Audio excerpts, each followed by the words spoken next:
이루자 FM 두 번째 봄을 약속해 해로운 하루가 펼쳐지길 바래. 빛나는 순간들 모아서 함께 노래해. 이 멜로디 이모작 FM 네 꿈을 응원해. 두 번째 봄이 와도 변치 않을게. 이모작 FM 함께 걸어가자. 영원히 너의 곁에서. 안녕하세요. 오늘은 여러분께서 보내주신 자료들을 바탕으로 주된 직장에서 퇴직하시고 새로운 시작을 고민하시는 특히 중장년층의 재취업과 창업 준비에 대해 좀 더 깊이 들어가 보려고 합니다. 막상 퇴직하고 나면 좀 막막함을 느끼시는 분들이 많으실 텐데요. 네, 맞아요. 정보는 많은데 뭘 어떻게 해야 할지 모르는 경우가 많죠. 그렇죠. 그래서 오늘 저희 목표는요. 이 자료들을 좀 꼼꼼히 분석해서 여러분이 진짜 활용할 수 있는 구체적인 단계, 그리고 이건 정말 중요하겠다 싶은 핵심 정보들을 딱딱 짚어드리는 겁니다. 정보의 홍수 속에서 길 잃지 않도록 저희가 좀 중요한 것들만 쏙쏙 뽑아내 보겠습니다. 자, 그럼 한번 제대로 파헤쳐 볼까요? 자료를 보니까 첫 번째 단계, 이게 좀 놀랍던데요. 바로 네트워킹이더라고요. 중장년 취업 성공 사례의 거의 80%가 인맥을 통해 이루어진다고 하니까요. 요즘 같은 시대에도 이게 이렇게 강력한가 싶기도 하고요. 네, 그 80%라는 숫자가 시사하는 바가 큽니다. 많은 분들이 이제 온라인으로 공고 찾고 지원하는 데 시간을 많이 쓰시는데 실제로는 여전히 사람을 통한 그런 비공식적인 연결망이 굉장히 결정적인 역할을 한다는 거죠. 비공식적인 연결망이요? 네. 근데 여기서 중요한 게 그냥 옛날 알던 사람 뭐 그런 연줄만을 생각하시면 안 돼요. 그럼 어떤 걸까요? 그 네트워킹이라는 게? 그러니까 구직 활동을 하면서 만나는 모든 사람들 있잖아요. 그 관계를 잘 만들어가는 걸 의미해요. 예를 들면 재취업 교육 같은 거 들으시면 거기 강사님이나 같이 듣는 분들, 또 관련 기관 담당자들하고 좀 진솔하게 얘기 나누고 좋은 인상을 남기는 거, 이런 게 다 중요하고요. 아하. 아니면 뭐 취미 활동이나 동호회 같은 거 있잖아요. 이전 직장하고 전혀 다른 분야에서 만나는 분들이 또 의외의 정보나 기회를 줄 수도 있거든요. 핵심은 새로운 관계를 내가 적극적으로 만들고 관리하려는 노력 그 자체에 있는 거죠. 그렇군요. 그러니까 퇴직했다고 해서 그냥 문 닫고 있는 게 아니라 오히려 더 마음을 열고 새로운 사람들을 만나는 과정 자체가 구직 활동의 중요한 부분이 된다. 이런 말씀이시네요. 바로 그거죠. 근데 사실 수십 년 한 직장에만 계셨던 분들은 이런 네트워킹 자체가 좀 어색하고 어려울 수도 있을 것 같아요. 자료에 혹시 이런 분들을 위한 좀 팁 같은 것도 있을까요? 뭐 직접적인 해법이라기보다는 일단 네트워킹이 중요하다는 걸 아는 것부터 시작하라는 거죠. 아까 말씀드린 교육 프로그램 참여나 동호회 활동 같은 게 자연스럽게 새로운 만남의 기회가 될 수 있고요. 또 중장년 지원 기관들 중에서는 아예 이런 네트워킹 자리를 마련해주는 프로그램들도 꽤 있습니다. 네네. 중요한 건 나한테 맞는 방식을 찾는 거예요. 꾸준히 시도해보는 태도가 중요하고요. 처음엔 좀 어색해도 작은 만남들이 쌓이다 보면 분명히 의미 있는 연결이 생길 수 있습니다. 네, 네트워킹의 중요성 그리고 어떻게 시작할 수 있을지 잘 들었습니다. 자, 그럼 다음 단계로 넘어가서 온라인 정보망 활용인데요. 특히 정부에서 운영하는 워크넷, www.work.go.kr이죠. 많은 분들이 실업급여 신청하시면서 한 번쯤은 들어가 보셨을 텐데 이 워크넷을 좀 더 잘 활용하는 방법이 있을까요? 네, 워크넷이 정말 방대한 정도의 보고인데 특히 중장년 구직자시라면 그 안에 중장년 워크넷 섹션이 있거든요. 거기를 좀 집중적으로 보시면 좋습니다. 중장년 워크넷이요? 네, 일반 구직 정보 말고도 50세 이상 구직자를 위한 맞춤형 정보나 서비스가 거기 다 모여 있어요. 예를 들면 중장년 네일센터, 예전에는 중장년 일자리 희망센터였죠. 여기랑 연계된 상담이나 교육 프로그램 정보 같은 것들이요. 맞춤형 서비스라고 하셨는데 구체적으로 어떤 도움을 받을 수 있는지 조금만 더 설명해 주시면 좋을 것 같아요.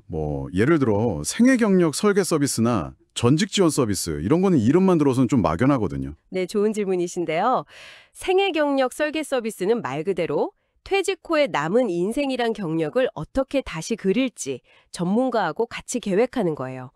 내 지난 경력은 어땠는지, 나의 강점이나 흥미는 뭔지, 앞으로 어떤 일을 할 수 있을지 이런 걸 같이 탐색하는 거죠. 아하, 약간 큰 그림을 그리는 거군요. 그렇죠.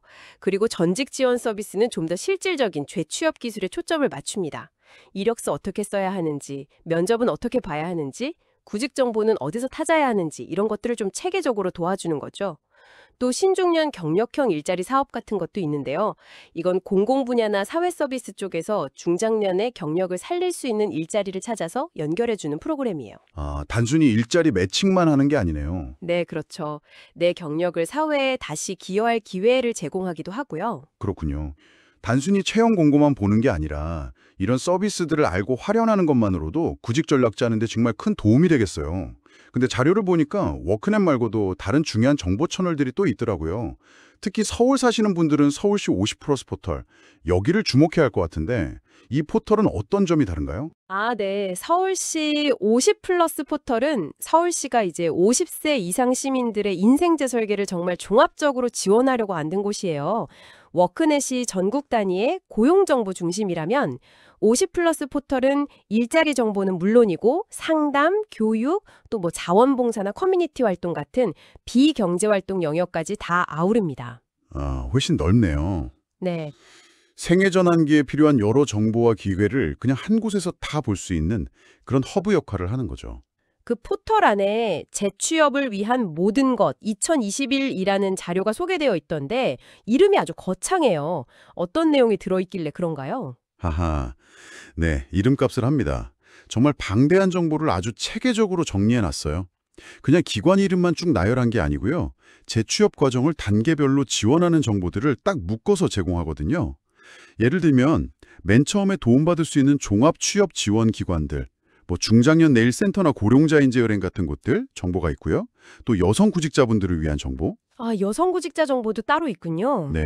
그리고 뭐 공공일자리나 사회적 경제, 건설업 같은 특정 분야 정보, 그리고 진짜 중요한 직업 기술 교육 정보들 있잖아요. 서울시 기술교육원이나 폴리텍 대학, HRD 넷 같은 곳들 정보.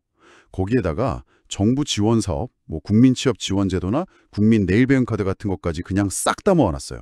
와, 정말 재취업 백과사전 같은 느낌인데요. 정보가 너무 많아서 어디서부터 봐야 할지 모르는 분들한테는 진짜 좋은 길잡이가 될 것 같아요. 그렇죠. 근데 또 이렇게 정보가 너무 많으면 반대로 뭘 먼저 봐야 할지, 나한테 진짜 필요한 정보는 뭔지 골라내는 것 자체가 또 일이 될 수도 있겠어요. 정확하십니다.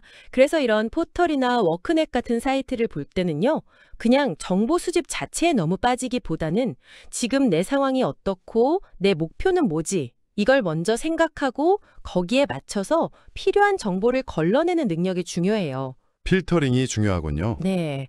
아까 말씀드린 생애 경력 설계 상담 같은 걸 먼저 받아보면서 방향을 잡고 그 다음에 정보를 찾아가는 게 더 효율적일 수 있고요. 그리고 만약 자격증을 생각하신다면 큐넷이라고 q-net.or.kr 여기서 국가 기술 자격이나 국가 전문 자격 정보를 자세히 확인하는 게 필수입니다. 어떤 자격증이 있는지, 시험은 언제 보는지 이런 걸 알아봐야 시작할 수 있으니까요. 네, 정보 탐색 능력, 그리고 나에게 맞는 정보를 찾는 능력이 정말 중요해지는 시대라는 말씀이네요. 자, 그럼 네트워킹하고 정보 탐색을 거쳐서 이제 진짜 일자리를 찾아 나서는 4단계로 가보겠습니다. 많은 분들이 나이는 숫자일 뿐이다 이런 마음으로 시장에 나오시지만 현실의 벽, 특히 나이라는 그 보이지 않는 장벽 앞에서 좀 좌절감을 느끼신다는 이야기가 자료에 많아요. 이 부분은 좀 어떻게 받아들여야 할까요? 안타깝지만 이게 면면할 수 없는 현실이긴 합니다. 기업 입장에서는 뭐 여러 이유로 아직 젊은 인력을 선호하는 경향이 좀 남아있죠. 그래서 많은 중장년 구직자분들이 처음에 기대했던 월급 수준이나 정규직 자리 이런 걸 좀 고집하기보다는 눈높이를 약간 조절하시는 경우가 많아요. 시간제나 계약직이라도 일단 시작해보자 이렇게 해요. 그렇죠. 근데 여기서 중요한 건 이걸 실패나 후퇴라고 생각하기보다는 새로운 환경에 적응하고 다시 점프하기 위한 뭐랄까 징검다리로 생각하는 유연한 사고가 필요하다는 겁니다. 유연한 사고와 기대치 조정이라 어쩌면 이게 제일 어려운 부분일 수도 있겠네요. 그런데 바로 이 지점에서 아주 흥미로운 변화의 흐름이 보인다. 이렇게 자료는 지적하고 있어요. 바로 자격증 취득 열풍인데요. 통계 수치가 정말 놀랍더라고요.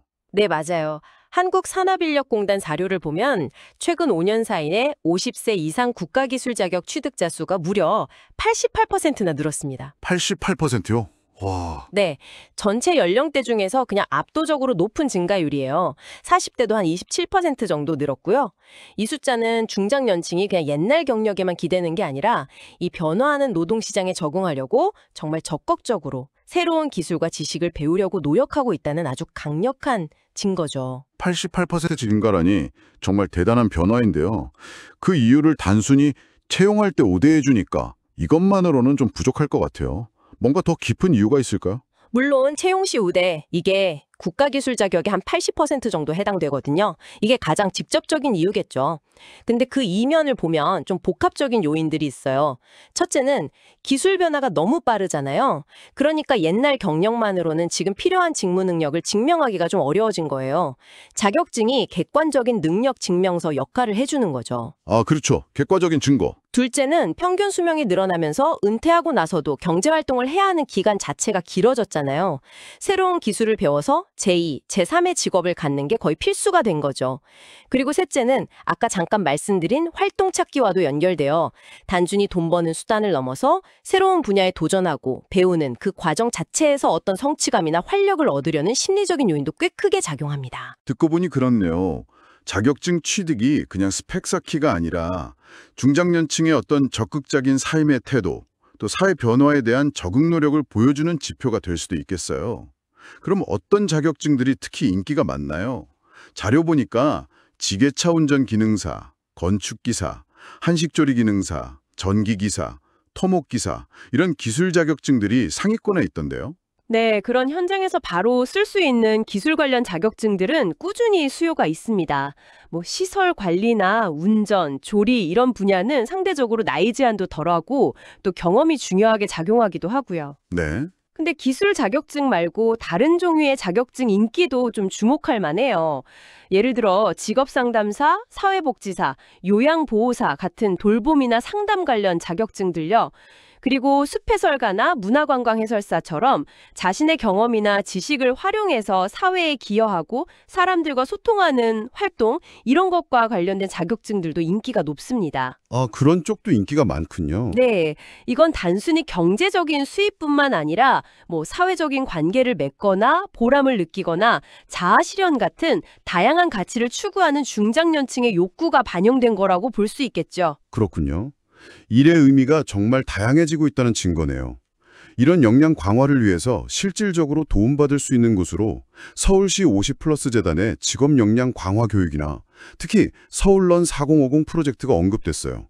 서울런 4050. 이름이 참 직관적인데 이 프로젝트는 뭔가요? 좀 더 자세히 알려주시죠. 서울런 4050은 서울시가 이제 40대하고 50, 60세대의 지속적인 경제활동과 역량 강화를 위해서 정말 야심차게 추진하는 통합 지원 프로젝트입니다.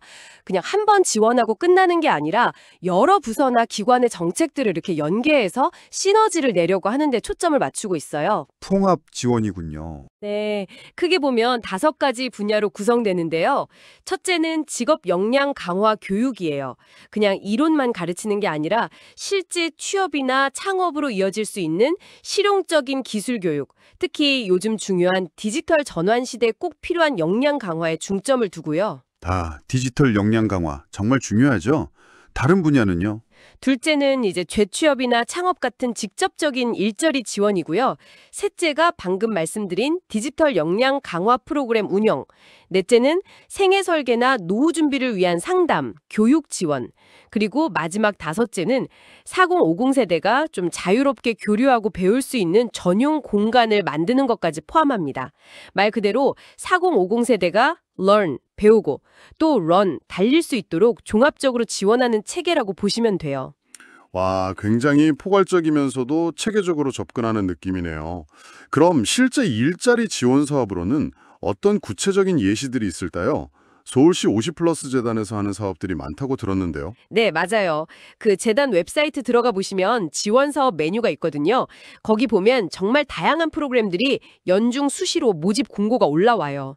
예를 들면 공공기관이나 민간기업하고 협력해서 중장년에게 좀 맞는 일자리를 찾아서 매칭해주는 파트너십 일자리 사업도 있고요.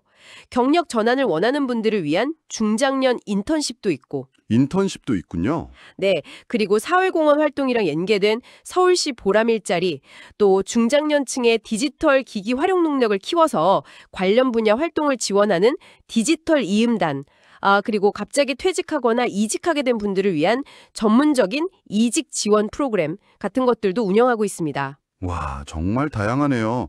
중요한 건 이런 정보들을 놓치지 않고 계속 확인하면서 내한테 맞는 사업을 찾아서 좀 적극적으로 참여하는 거겠군요. 바로 그 점입니다. 정보라는 게 그냥 흘러가 버리니까요.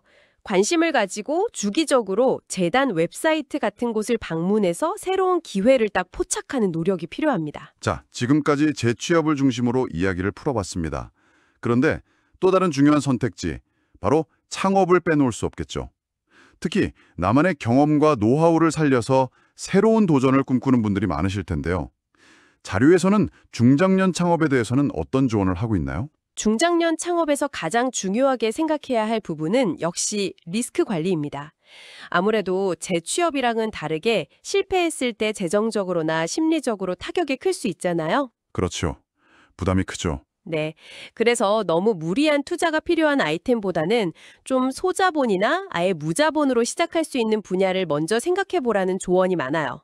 특히 온라인 플랫폼을 활용하는 창업이 초기 비용 부담을 줄일 수 있어서 유망하게 언급되고요. 그럼 구체적으로 어떤 분야의 창업이 중장년층에게 좀 적합하다고 보나요? 자료에서는 특히 지식과 기술 기반 창업을 강조합니다.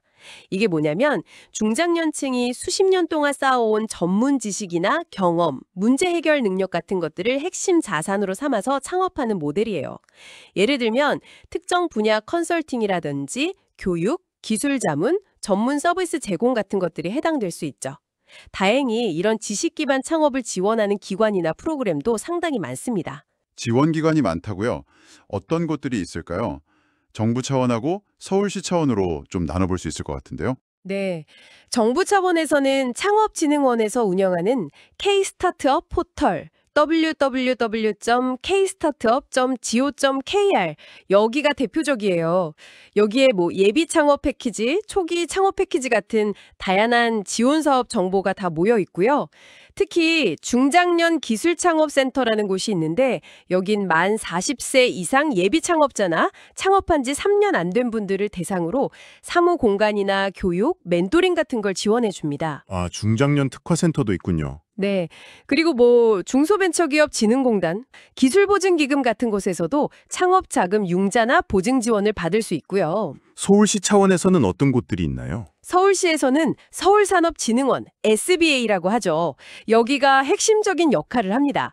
SBA가 운영하는 서울창업허브는 국내에서 제일 큰 창업 지원 공간인데 입주 공간 제공부터 투자 유치 연계까지 그냥 원스톱으로 서비스를 제공해요. 와, 원스톱이요? 네. 그 외에도 각 자치구마다 운영하는 창업 지원 센터들도 있고 또 바이오나 핀테크처럼 특정 산업 분야에 특화된 지원 기관들도 있습니다. 아까 말씀드린 50플러스 캠퍼스나 센터에서도 창업 관련 교육이나 네트워킹 프로그램을 운영하고요. 소상공인시장진흥공단은 소상공인분들 대상으로 정책자금이나 컨설팅을 지원하고요. 또 여성창업가시라면 서울시 여성발전센터 같은 곳의 지원도 알아보실 수 있습니다. 와, 정말 셀 수 없을 만큼 많은 지원책이 있네요. 그런데 아까 정보 탐색 단계에서도 나왔던 얘기지만 이렇게 선택지가 너무 많으면 오히려 어디서부터 뭘 알아봐야 할지 막막할 수 있을 것 같아요. 이 많은 지원 제도 중에서 진짜 나한테 맞는 것을 효과적으로 찾고 활용하는 방법, 그게 뭘까요? 내가 어떤 아이템으로 창업할 건지, 지금 내 단계가 어디쯤인지, 아이디어 구상 단계, 시제품 제작 단계, 아니면 사업 초기 단계. 그래서 필요한 지원이 정확히 뭔지, 자금, 공간, 교육, 멘토링, 이걸 명확하게 아는 게 우선이에요. 네, 우선순위를 정하는 거군요. 그렇죠. 그런 다음에 각 지원기관 웹사이트나 아까 말씀드린 서울시 50플러스 포털에 창업을 계획하는 50+ 세대라면 2019 시리즈 같은 잘 정리된 자료를 보면서 내 필요에 딱 맞는 프로그램을 골라내는 거죠. 그리고 직접 해당 기관에 전화해서 물어보거나 상담을 받아보는 것도 아주 좋은 방법입니다. 그냥 막연하게 정보만 모으려고 하지 말고 구체적인 질문을 가지고 접근하는 게 중요해요. 네, 오늘 정말 많은 정보와 조언들을 나눴습니다. 한번 정리를 좀 해보면 중장년의 성공적인 커리어 전환이라는 게 어느 한 가지 방법만으로는 좀 어렵다는 게 분명해 보입니다. 뭐 적극적인 네트워킹부터 시작해서 워크넷이나 서울시 50+ 포털 같은 믿을 만한 정보 플랫폼을 꾸준히 활용하고 또 필요하다면 자격증을 따거나 서울런 4050 같은 맞춤형 교육, 지원 사업을 통해서 경쟁력을 키우고 또 창업을 생각한다면 리스크를 관리하면서 지식 기반 창업 지원 제도를 잘 찾아보는 이런 다각적인 노력이 필요하다는 거죠. 자, 이 모든 논의가 우리에게 궁극적으로 던지는 메시지는 무엇일까요? 자료 마지막 부분에 어떤 컨설턴트 분의 말씀이 나오는데 그게 핵심을 잘 짚는 것 같아요. 중장년의 일자리 찾기는 단순히 수입원, 잡을 찾는 걸 넘어서 의미 있는 활동, 액티비티를 찾는 과정이라야 한다는 거예요. 활동이요? 네, 내가 즐거움을 느끼고 또 잘할 수 있고 그래서 오랫동안 계속할 수 있는 나만의 활동을 찾는 게 중요하다는 거죠. 돈은 어쩌면 그 결과로 따라오는 것일 수도 있고요. 오늘 우리가 살펴본 이 다양한 경로와 자원들은 바로 그 나만의 활동을 찾아가는 여정을 밝혀주는 등대이자 또 길을 안내하는 지도와 같다고 생각합니다. 부디 이 정보들을 꼼꼼히 살피셔서 여러분 각자의 상황과 가치관에 맞는 최적의 길을 잘 설계해 나가시길 바랍니다. 네, 이 일을 넘어서 활동을 찾는 여정이라는 관점의 전환, 이게 참 중요해 보입니다. 오늘 중장년층의 재취업과 창업이라는 사실 쉽지 않은 주제에 대해서 깊이 있는 정보와 통찰을 나눠봤습니다. 여러분의 다음 단계를 향한 고민에 조금이나마 도움이 되었기를 바랍니다. 마지막으로 여러분 스스로에게 한번 던져보실 만한 질문을 하나 남겨드리고 싶습니다. 오늘 우리가 이야기 나눈 것처럼 중장년의 커리어 전환이 즐겁고 지속 가능한 활동을 찾는 과정이라면 여러분 안에는 이미 있지만 아직 충분히 빛을 보지 못한 열정이나 잠재된 기술 혹은 오랫동안 잊고 지냈던 관심사는 혹시 없을까요? 어쩌면 우리가 흔히 생각하는 일자리나 창업 아이템이라는 그 틀을 벗어난 바로 그 지점에 여러분의 다음 챕터를 열어줄 예상치 못한 가능성의 씨앗이 숨겨져 있을지도 모릅니다. 잠시 시간을 내서 그 가능성을 한번 탐색해 보시는 건 어떨까요?